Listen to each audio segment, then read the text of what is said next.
when I was enlisted in the army, I actually had a very, very serious injury, right? So I actually had a when I was about 19, 20 years old, and eventually I became the director of Buffett Online School.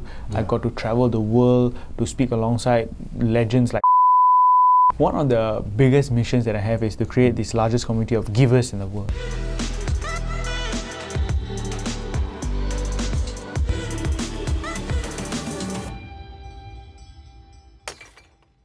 Hello everyone, today actually I've invited Resh from Pride Pte Ltd, Head of Investing over there, to actually share more with us about how to actually start young into property, not say property lah, but for small investments that will lead you to your biggest goal, for example owning a private property.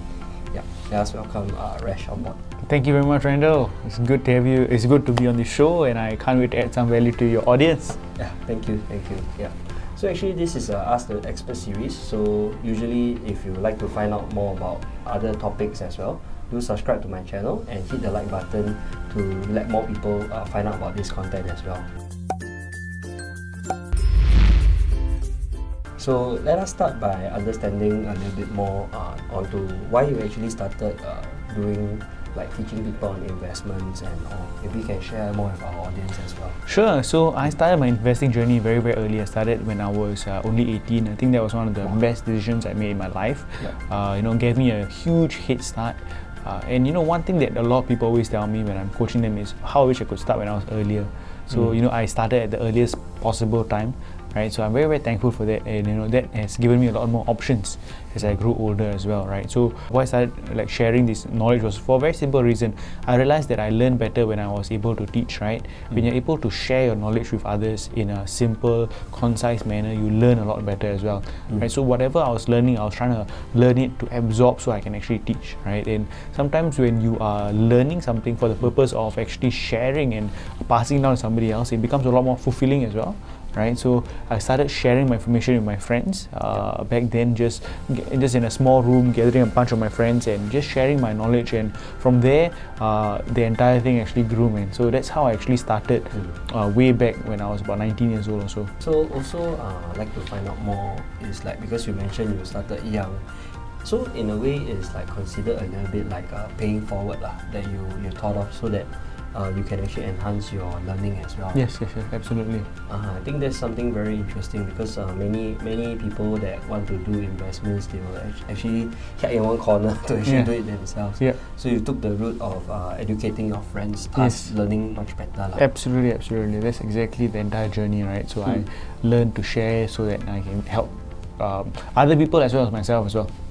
That's interesting. I think many audience will actually gain a lot of value by learning that as well, because I think even for myself, when I share more with people onto how to look at property in a different way, I also kind of learn more myself. Of course, definitely, man. Yeah.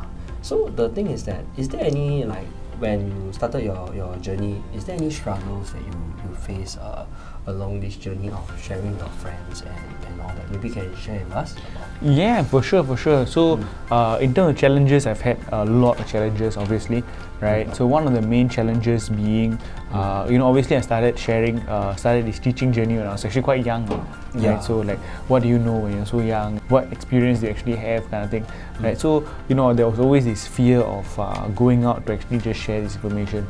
Right? But I realized that in the end of the day, not everything that I shared, maybe looking back right now, not everything I shared possibly made money, for example, but then again, it was just an experience of like, just sharing, giving value, and as much as they took away lah, right? So that was one of the things I had to go through as well. I had a lot of judgments from older people, like, hey, what are you trying to do and stuff. Why is this young kid teaching me how to invest? Exactly. Kind of that was one of the major challenges, of course, right?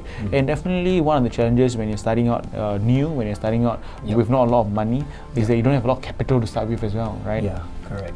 So I wasn't born with a silver spoon. I had to go through times where I had to build my portfolio by myself, right? Had very, very little capital as well, right? And I had to learn how to actually do it with small capital.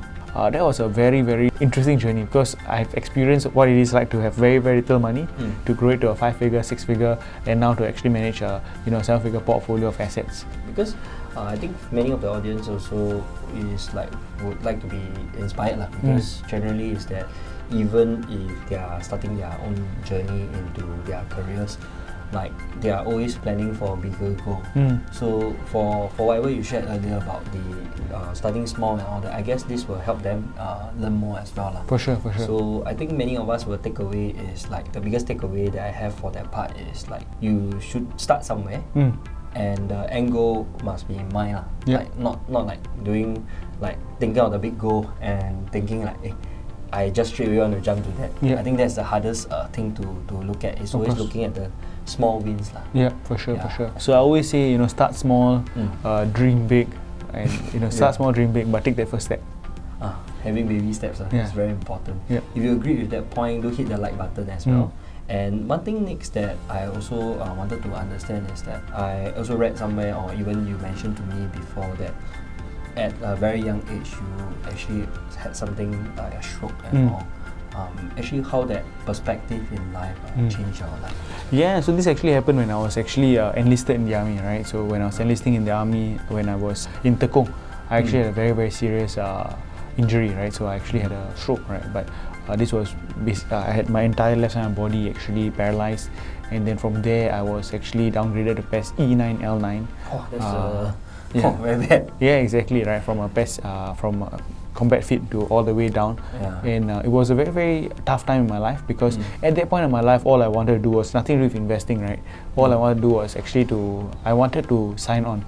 I wanted to actually become a officer in the army. I wanted to become a regular, right? That was what I wanted to do. I wanted to climb up the ranks, study and become a, I don't know, brigadier general or something. That was what my goal was. That was a dream, bro. That's where I wanted to go. But obviously, God had other plans for me, right? Everything just changed just like that. I still remember during the period of time I was on MC for a long time, about 6 months, right? But that's the period of time where I reflected on my life and kind of figured out, okay, cool, I couldn't do this anymore. So what else do I have to do? And just put things into perspective. Yeah, so sometimes, for whoever's watching this video, maybe you're caught out in a very, very bad area of your life, a very bad time in your life, and you don't know what you want to do in life, right? But some doors close for another door to open. So that door was shut in my face, so that I could actually look around and actually see what else was actually possible. And because I actually did that, other doors actually opened, and my life completely changed, right? Since then, I grew my business when I was about 19, 20 years old, and eventually I became the director of Buffett Online School. I got to travel the world to speak alongside legends like Robert Kiyosaki, Mary Buffett, Tony Robbins, all these people around the world. I was in major stages in almost every continent in the world, in front of people to actually just share my knowledge and experience. So I think that was an amazing thing. And thank God for that, man. So I think with that is like having multiple things happen to you in life is just staying positive and just pushing forward. I guess many times now, even during this period of this COVID-19 period, many people are also having, for example, they lose their jobs and all. So what message you have for them is to stay positive. Absolutely, man. Possibly it's something even greater for them. Every challenge is an opportunity, right? Every challenge, every time you get hit back down, it's about how you stand back up again, right? What else can you learn? What new skills? How can you redesign yourself? How can you evolve yourself into something actually even better? So that's something that I want to share, and it's something that I'm constantly learning as well, right? I'm not a perfect being. I'm always learning and growing myself, right? So I also want to learn, as in I'm constantly learning how to evolve myself, to make myself a better version of myself. Correct. So actually, what's your life mission from now in a way? What's your thoughts onto, possibly can share with us onto your main mission in life? Yeah, sure. So one of the biggest missions that I have is to create this largest community of givers in the world, right? So I want to be able to, I really believe in giving, right? So giving in terms of time, in terms of energy, in terms of effort, in terms of money, charity, right? But I believe that if each of us becomes more of a giver, right? If we give more than we take, then the entire world will be a better place. Unfortunately, most people are takers, right? We just consume, we don't produce, we just are consumers, right? But if we give, if we produce, and we actually create value for the people around us, then hey, you create a lot more abundance. right? So I want to actually inculcate this sense of giving, right? How can we actually give more to the world? How can we in everything, every aspect of our life think of, okay, how can I use this to give more, to bless more people? And you know, if the knowledge that I share can bless and help more people, that'll be great. So that's basically my mission, man, to create this community of givers. More giving and all. I think having interviewed many of the entrepreneurs out there, I guess this is a very similar trait that many of them have. And also for today, if like even if you didn't have that thought in mind, right? I guess we wouldn't be sitting here to have this interview as well. The key thing that I wanted to understand is that because I also like spoken to you previously, you mentioned that you were financially free at 23. Is that actually how do you reach that stage and all? Sure. Maybe you can share a little bit with us. Yeah, so just to share with you all, right? So again, at 23 wise, right, I was able to create enough income through my portfolio of stocks, property, commodities. You know, I invest in a whole bunch of things.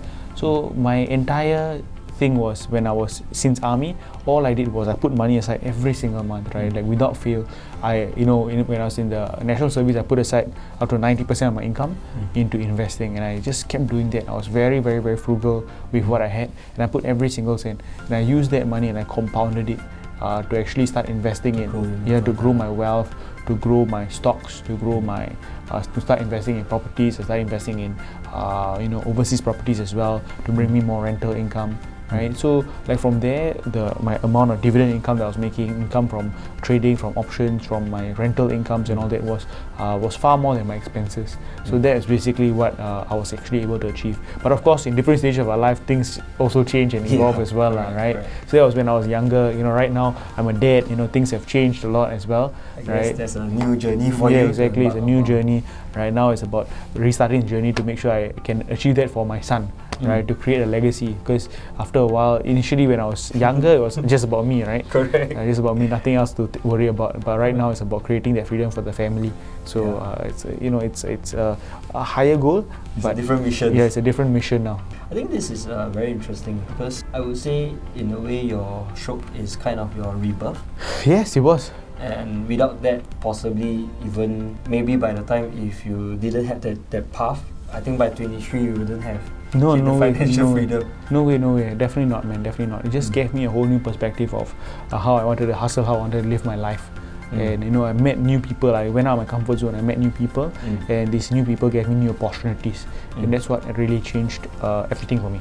Yeah. So also is that since we are actually a property channel, maybe you can share with us a little bit more onto actually how much is your how many properties you own today, and what's your own journey into property? Yep. So I started my investing journey in properties by investing in quite a few actually.